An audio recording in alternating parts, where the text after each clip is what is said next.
కేసినేని నాని వైసీపీలో జాయిన్ అయ్యారు. సో ఇప్పుడు అంబటి రాంబాబు మొన్నటిదాకా వైసీపీలో జాయిన్ అయ్యి ఇప్పుడు రిజైన్ చేసి ఇటు టీడీపీని కూడా కాదనుకుంటా డైరెక్ట్ జనసేన పార్టీలో జాయిన్ అయ్యడం జరిగింది.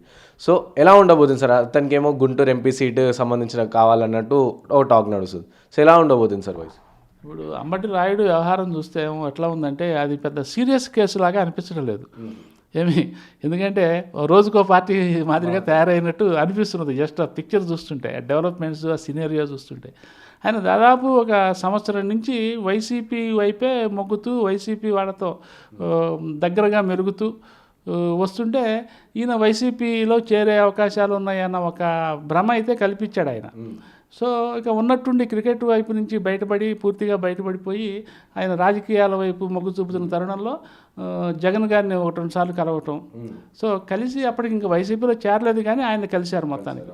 అయితే ఆ కలిసినప్పుడు రాజకీయ పరంగా కాకుండా ఈ పివి సింధుకి ఇచ్చినట్టుగా మన స్పోర్ట్స్ ఓరియంటేషన్లో ఏదైనా ఒక ల్యాండ్ తీసుకొని ఏదైనా అకాడమీ పెట్టి శిక్షణ ఇచ్చే కార్యక్రమాలు చేయడం కోసం గవర్నమెంట్ని అప్రోచ్ అయినాడా అనేది అప్పట్లో కొంత ప్రచారం కూడా జరిగింది. సో అది కూడా ఏమీ ముడిపడినట్టు కనపడలేదు.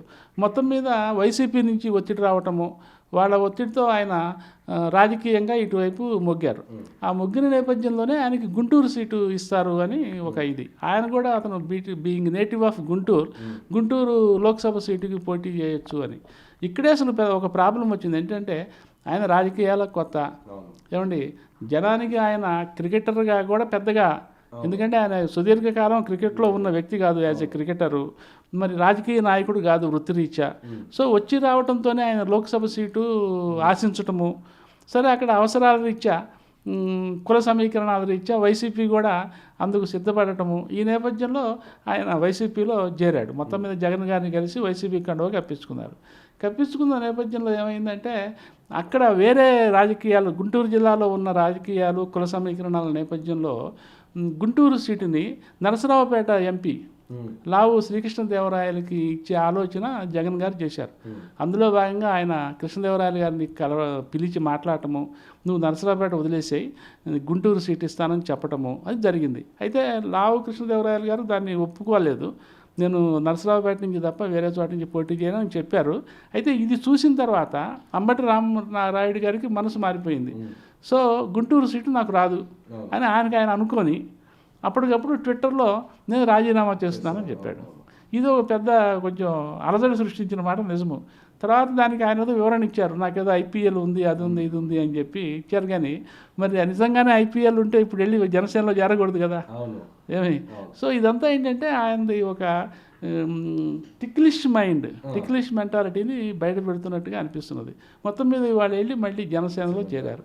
అంటే జనసేన వాళ్ళు గుంటూరు టికెట్ ఆఫర్ చేసి ఉండాలి, అంతేగా లేకపోతే చేరాల్సిన అవసరం లేదు. అంటే గుంటూరు జనసేన టికెట్ ఇస్తాను అంటే తెలుగుదేశం వాళ్ళు గుంటూరు సీటుని పొత్తులో భాగంగా జనసేనకి ఇస్తున్నట్టుగా మనం అనుకోవాలి, అంతేగా. సో తెలుగుదేశంలో గుంటూరు సీటు ఆశించేవాళ్ళు నిరాశపడతారు ఏమి. సో జనసేన నుంచి అంబటి రాయుడు గుంటూరు సీటు వస్తుంది అని అనుకుంటే అది ఇంకా అధికారికంగా అనౌన్స్ చేయాలి. మళ్ళీ అది కూడా సస్పెన్సే. మళ్ళీ రేపు ఏతాబాత తెలుగుదేశము జనసేన పొత్తుల్లో అక్కడ వాళ్ళ సమీకరణాలు కూడా మారితే మరి అంబటి రాయుడు గుంటూరు అనుకుంటున్న వాతావరణం పోయి మళ్ళీ జనసేన నుంచి కూడా అంబటి రాయుడికి హుళ్ళకి అంటే ఆయన మళ్ళీ ఇంకా ఎటుకు పోతాడు, ఇంకా మళ్ళీ కాంగ్రెస్ పోతాడా? ఎందుకంటే ఆయన ప్రస్థానం ఇక్కడతో సెటిల్ అయినట్టు కనపట్టాల ఏమి. అది అంబటి రాయుడు ప్రస్థానము మొత్తం మీద ఆయన పరిస్థితి.